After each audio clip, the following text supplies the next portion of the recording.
캐나다 정부는 의무적인 호텔 검역을 생략하는 여행객들에 대한 벌금을 거의 2배로 인상했습니다.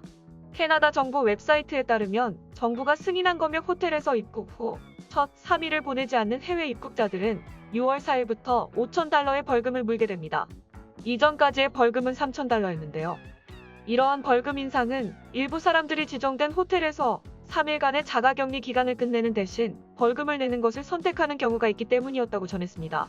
비행기를 통해 캐나다에 도착하는 모든 해외여행자들은 공항에서 실시되는 코로나19 테스트 결과를 기다리는 동안 첫 72시간을 호텔에서 보내야 합니다. 여행자가 음성 판정을 받은 경우 나머지 14일간의 자가격리를 집에서 완료할 수 있습니다.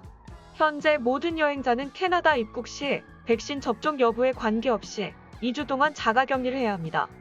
다음 뉴스입니다. 원활한 백신 공급 덕에 매일 수만 명이 접종받고 있는 최근 캐나다가 코로나19 백신 1차 접종률이 전 세계에서도 손에 꼽을 만큼 앞서가는 것으로 나타났습니다. 캐나다 전국 코로나19 백신 1차 접종률을 확인해보면 3일 기준 59%를 넘긴 상태입니다. 백신 접종 선두주자로 알려진 영국은 1차 접종률이 59.3%, 미국은 50.8%로 볼 때에는 상당히 고무적인 수치입니다. 전문가들에 따르면 집단 면역의 효과를 보기 시작하는 시점이 인구의 60%가 항체가 형성되어 있을 때인 것으로 알려졌는데요. 따라서 캐나다는 앞으로 한두 달 안에 백신 효과를 톡톡히 보게 될 것으로 기대됩니다. 실제로 최근 캐나다 각지 코로나19 일일 신규 확진자 발생 수를 확인해보면 한두 달 전에 비해 현저히 낮아진 상태입니다. 한편 2차 접종률은 영국과 미국에 비해 그리 높지 않습니다. 이러한 차이를 보이는 까닭은 캐나다는 백신을 자체 생산하지 못하고 수입을 하여 조달하는 분량의 대부분을 1차 접종을 하는데 집중하고 있어 아직까지 2차 접종률은 미미한 상태입니다. 캐나다 정부의 올여름 목표는 전국 1차 접종률은 75%, 2차 접종률은 20%에 달성하는 것이며 이때가 되면 일부 공중보건 명령이 완화될 것으로 보고 있습니다. 캐나다 정부 관계자는 올가을 중으로 2차 접종률이 75%가 되기를 희망하고 있다며 그때가 되면 대부분의 보건 지침들이 완화되어 코로나19 유행 이전과 거의 비슷한 일상을 즐기실 수 있게 될 것이라 전했습니다. 다음 뉴스입니다. BC주에서 아스트라제네카 또는 코비쉴드로 1차 접종을 맞은 사람들은 내주부터 2차 접종으로 어떤 백신을 맞을지 고를 수 있게 됩니다. BC주 보건당국이 3일 코로나19 정례 브리핑을 통해 1차 접종 때 맞은 백신을 2차 접종 때 맞는 게 더 좋지만 교차 접종 역시 안전하고 효과적이라는 게 연구를 통해 증명되었다며 내주부터 2차 접종을 어떤 걸로 맞을지 고를 수 있게 될 것이라 전했습니다. BC주에는 약 28만 명 정도가 아스트라제네카 백신을 맞은 바 있습니다. 보니 헨리 BC주 보건관은 아스트라제네카는 BC주 예방접종 프로그램에서 중요한 역할을 해주었다며 빠르게 백신을 맞아주신 분들에게 감사의 말씀을 전해드린다고 말했습니다. 아스트라제네카나 코비쉴드 백신을 맞고 싶은 사람은 BC주 약국 예방접종 프로그램을 통해 받을 수 있도록 조치되며 BC주 보건당국은 BC주 약국협회와 공조해 2차 접종군을 충분히 확보하고 잘 배분하도록 하겠다고 전했습니다. 아스트라제네카 또는 코비쉴드 백신 2차 접종은 1차 접종 후 8주가 지난 뒤부터 맞을 수 있습니다. 보니 헨리 보건관은 1차 접종을 맞은 약국에서 연락이 갈 것이라며 약국에 전화 걸어서 2차 접종 예약을 할 수 없으니 전화는 삼가하길 바란다고 당부했습니다. 한편 아스트라제네카 또는 코비쉴드 백신을 1차로 맞고 2차는 화이자나 모더나를 맞고 싶으신 분은 1차 접종 후 8주 뒤부터 2차 접종이 가능하며 BC주 예방접종소에서 맞으실 수 있습니다. 이 프로그램 역시 6월 7일부터 시행됩니다. 다음 뉴스입니다. 필 지역 보건 담당 의사는 한 달 안에 델타 변이인 인도발 변이 바이러스가 필 지역 코로나19 확진 중 대부분을 차지하게 될 것이라고 밝혔습니다.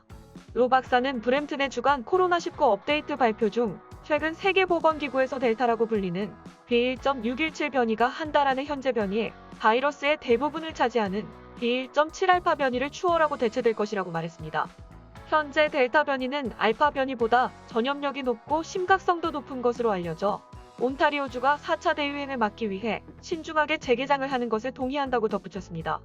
영국에서 처음 발견된 알파 변이는 올해 초 온타리오주 전역에 퍼지기 시작해 3차 대유행 기간 동안 지역 감염과 병원 입원율을 크게 증가시켜 보건 시스템을 압도했습니다.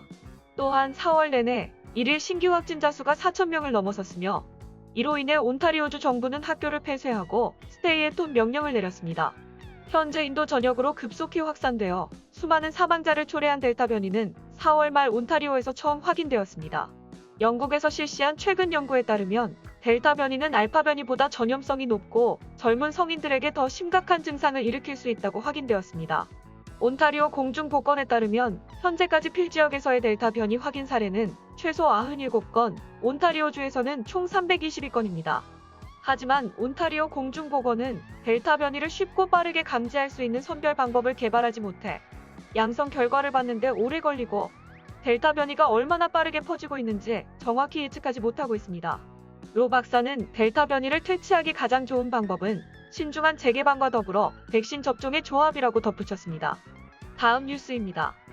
오타와에서 생후 11개월 된 유아에 대한 앰버 경보가 해제되었습니다. 이 유아는 오늘 아침 9시 30분경 안전하게 발견되어 현재 치료를 받고 있으며 오타와 경찰은 한 사람이 납치와 관련해 구금되어 있다고 밝혔습니다. 오타와 경찰은 새벽 4시쯤 앰버 경보를 발령했으며 칼링 에비뉴와 파인크스트로드 지역에서 새벽 2시쯤 마지막으로 목격되었다고 말했습니다. 오타와 경찰은 당초 용의자로 할머니를 확인했지만 아니라는 내용의 정정 자료를 발표하였습니다. 다음 뉴스입니다. 지난주 BC주의 캄누푸스에 위치한 과거 주거학교였던 한 묘지에서 215명의 원주민 아이들로 추정되는 유해가 발견되었습니다. 그에 따라 100년이 넘는 기간 동안 15만여 명의 원주민 아이들이 가족들로부터 떨어져 교회가 운영하는 주택학교에 강제로 다니게 됐고 많은 이들이 신체적 성적 학대, 영양실조, 방임 등의 피해를 입었다는 사실이 주목받았는데요.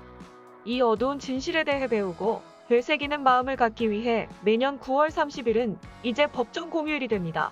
앞으로 이날은 정부가 공식적으로 진실을 밝히고 지난 과오에 대해서 참회할 수 있는 날이 될 예정인데요. 휴일로 선정된 날짜는 오렌지 셔츠의 데이와 일치하는데 이는 마찬가지로 원주민 어린이들이 어떻게 그들의 공동체에서 끌려나와 문화를 빼앗기고 유럽 중심의 기독교적 가치와 삶의 방식을 채택하도록 강요당했는지에 대한 기념이기도 합니다. 정부는 법정 공휴일 지정을 통해 지난 과오를 반성하도록 사람들에게 강요할 수는 없다는 것을 인정했습니다. 그러나 이날이 캐나다인들에게 지난 역사를 가르치고 상기시키고 희생자들을 기리고 생존자들을 위해 축복하는 기회를 만들어주는 현충일과 비슷한 날이 되기를 바란다고 전했습니다. 아직 이날을 기념하기 위한 행사에 대한 연방 계획은 정해지지 않았지만 기념식은 원주민이 주도해야 한다고 정부는 생각하고 있습니다.